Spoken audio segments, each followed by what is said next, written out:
He's a Lucky Man, by A Lot Like Violence. She draped her arms around the back of my neck as we kissed, and it was apparent that this was going somewhere when she gazed up at me with her hazel brown eyes and told me her name was Charlotte. I said nothing in return. I only lifted my head back to lock eyes with hers and charmingly pitched the notion of taking her to my place. She softly batted her eyelashes over her hazel browns in a nod of agreement. Then she unlocked her fingers and reached for my hand, accepting my offer in suggestion that I lead her outside to my car. A short walk outside, and I signaled for the valet to go pull my car around. He rushed with an added sense of urgency, as I'd expected, seeing as I'd stuffed his wallet with cash on the way in as insurance for taking extra care of my bright orange Lamborghini. Once he'd retrieved it, I couldn't tell whether the spotless orange paint of the passenger seat door that he had held open for Charlotte glistened more or less than the gleam in her eyes as she gazed at it like the twinkling tree lights on Christmas morning. I gave the valet a friendly pat on the shoulder in passing, and then impressively sped off. When we pulled up to my house, she painted a look of surprise and excitement towards the curb appeal of my 6-bedroom, 2-story manor, to which I spared no bell or whistle. From the trim to the chandelier, both visible from the sections of oversized window panels bulging outward from the well-lit living room. She smiled at me, looking as if she had felt she were about to climb to the top of the Eiffel Tower and bathe in the view from atop its towering height. I kept silent and humbly smirked at her impressed reaction as I walked around to open the door for her. Once inside, she quickly navigated me to the master bedroom, pulling me up the stairs and down the hall with such confidence that almost made me feel as if she had been there before. But there was no chance of that, as I'd only just met her no more than 2 hours ago. I gladly followed, struggling to remove my tie one-handed as we stumbled down the hallway. She released my hand from her grip just beyond the threshold of the bedroom door and then twisted herself around and began backing away both slowly and seductively towards my California king-size bed. But don't worry, I won't bore you with the exciting details. You'll know where this is going. After what I would guess was about 40 or so minutes later, I heard a loud but distant thud coming from somewhere outside. It was a prominent sound, but neither of us paid any mind to its faint distraction. So much so that I soon thought I was just hearing things. It wasn't until the second thud that I grew alert to the noise. This time it was significantly louder though, sounding more like a hit against the front door. The depth of the noise was heavy enough and close enough to strike a sudden sense of concern. I rose from the bed and tediously dabbed the sweat from my chest and neck while my focus fixed onto the wall. I became adamantly still to listen in anticipation of another unexpected noise, raising my finger to my mouth to shush Charlotte before she uttered something that would break my concentration. Whether it was due to my heightened attention, or if whatever had been making the sound was truly drawing closer, I heard the thud repeat once more. Except this time it sounded far more threatening, with an echoing smash hit that I would swear was my front door breaking apart and crumbling inward. We both jumped in fright to the eruption of what I pictured in my head to be large, splintering wood chunks flying into the foyer from across the house. I turned to Charlotte, still sprawled out on the bed but laid up against her forearms, and realized that she clearly had a much better idea of what was actually making these noises, judging by the pale look of shock cemented onto her face. The sound of heavy boots slamming onto each step of the winding staircase filled the silence like the melody of a pounding war drum on the edge of a smoking battlefield. Each slam was louder than the last, as whatever was climbing up the second story ascended nearer.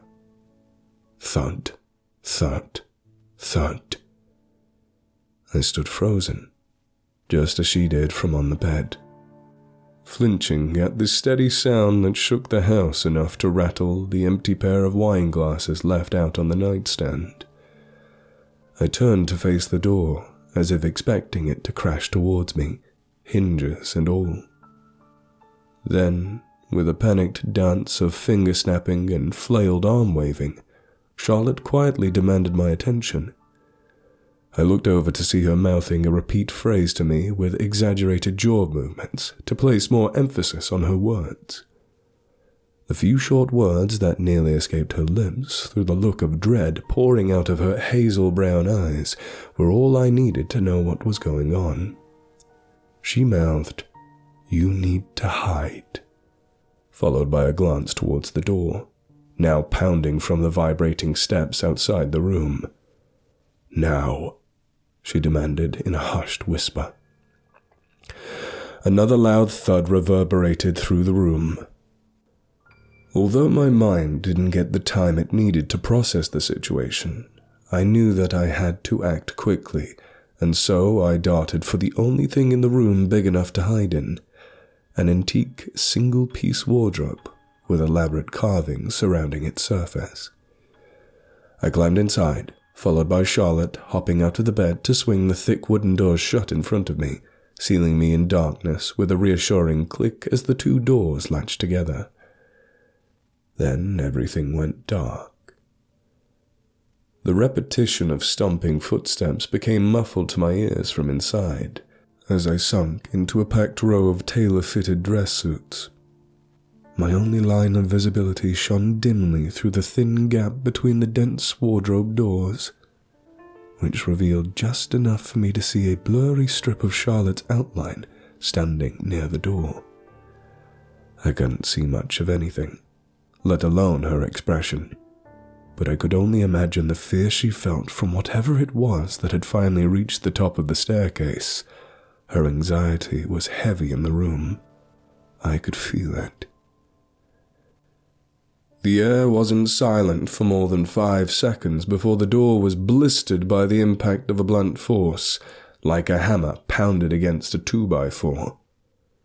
I took one deep gasp in preparation of controlling my breath when a voice blared through the door.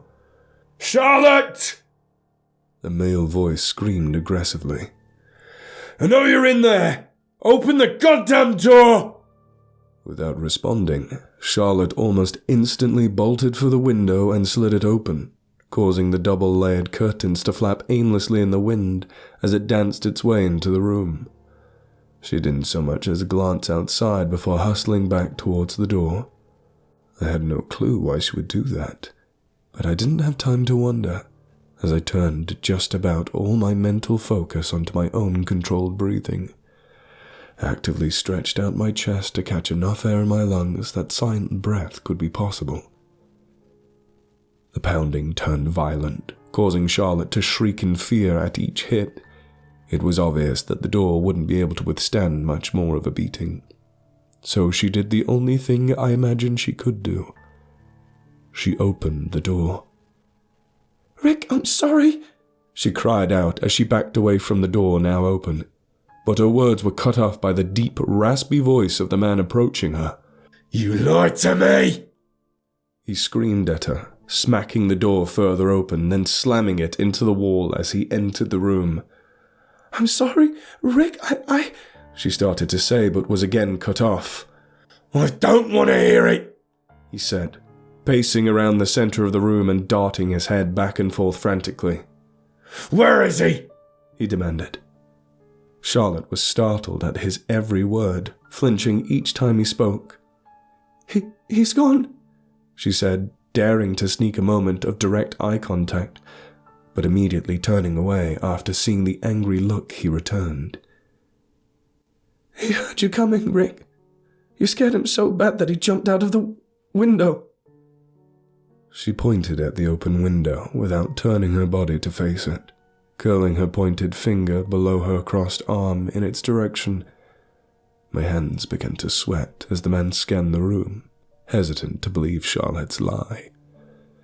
He stormed over to the window and hung himself half outside, surely hoping to catch someone running off in the distance. But of course he didn't see anyone, which only made him angrier. He turned to face Charlotte and stepped heavily towards her, his animal-like huffing steaming in her personal space. He didn't say anything at first, looking as if he was searching his brain for the most menacing words he could say. I angled my head to see Charlotte's face through the slit between the doors. Her defeated expression was just as I'd expected to see, based on the man's dominating stance in front of her. "He's a lucky man," he eventually growled at her in a low, threatening tone. Though I could safely say that I wasn't feeling very lucky, especially not while hiding inside the furniture of my own bedroom. In fact, my luck seemed to only last for about 40 minutes altogether since I met Charlotte. So if luck has anything to do with it, it's definitely not on my side. In the slim gap of the wardrobe doors, I could barely make out the sight of Charlotte cowering in front of the man who towered over her like a stern dog owner, scolding their pet for chewing up the couch cushion. All the while, I'm cringing to hold my breath as best I could. It took me tightly cupping my mouth with my hands to keep my hyperventilating from being overheard. Each exhale I staggered out felt more difficult and forced than the last. I suffered in silence whilst the two argued for the next several minutes, with the man growing angrier at each of Charlotte's defensive responses. At this point, it was less of an argument and more of a one-sided attack by the time the topic shifted to anything that could help me figure out what I was actually witnessing. And when it did, it was pretty much exactly what I expected. Supposedly, this man was Charlotte's boyfriend, Rick, and he was under the impression that she would be with her friends for the entire night. Which was true, and I'm sure were her intentions. That is, up until the point I confidently approached her with not only my self-serving motives, but also holding two brightly colored mixed drinks. After that, her friends weren't part of the conversation for long before I charmingly pulled Charlotte aside. Though I'd apparently shared enough for them to be able to tell Rick about the well-dressed man bragging about his new house in the fancy Alexandria development in the hills, upon questioning them.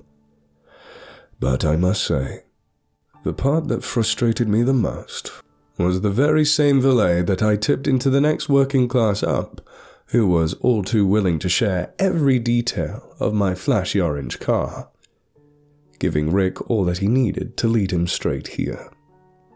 Guess you can't buy loyalty, I thought to myself in disgusted judgment. As I stood motionless, each breath was more exasperated than the last. The air inside the wardrobe circulated into a stuffy cloud of carbon dioxide, while remaining silent became more difficult to maintain. My spine started to ache from the slouched position the short stature of the wardrobe forced me into.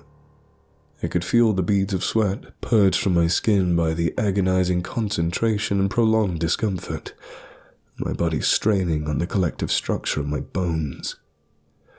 But the pain that I silently endured was dwarfed by the overwhelming fear of Rick finding me while in the climax of his rage. There really was no telling what a steam knuckle-dragger like him would do to a guy like me after seeing the way he treated his girlfriend, who was now lying on the floor at the foot of the bed, curled into a fetal position in defense of Rick's verbal attack. He was placing so much intensity into his ego-boosting insults that I could almost see Charlotte's mental bubble popping as he broke down her ever-shrinking personal space.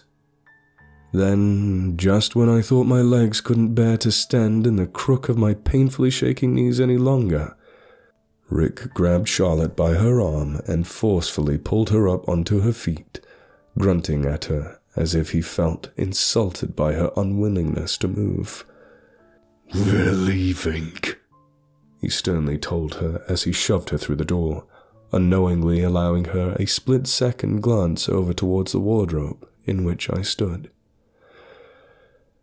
The look she gave me on her way out was that of a low remorse darkening her glazed-over hazel-brown eyes as she passed by my narrow strip of visibility, followed by Rick's security guard stagger out of the room.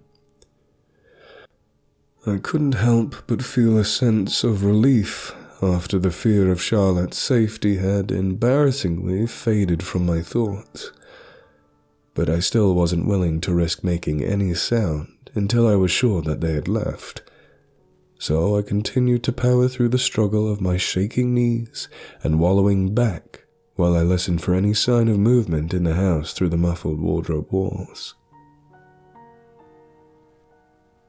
There were no more stomping footsteps, no slamming doors, no sound at all from anywhere in the house was reaching my ears, and after several hour-long minutes, I finally felt safe enough to move. So I let out a dramatic exhale, followed by a deep inhale loudly flooding my lungs. My breath blew back into my face off the wardrobe doors that stood only inches in front of me. Then I satisfyingly loosened up my stance with a stretched-out wiggle, and then lifted up my sore arms to push open the thick wooden doors. I pressed my palms against the inner surface and pushed out with all the strength I could muster, only to be stopped by the door's almost complete unwillingness to budge. Braced by a metal clatter that clanked like a railroad stake hitting an anvil, I suddenly felt every bone in my body go weak as my knees began to shake uncontrollably. The pain I felt was now utterly defeating as I stood awkwardly in the dark and stuffy space I had been confined to. I squeezed my eyes tight and slammed my head against the doors, insulted by the metal clank that the impact returned, firmly holding the locked doors in place from just on the other side of the wardrobe.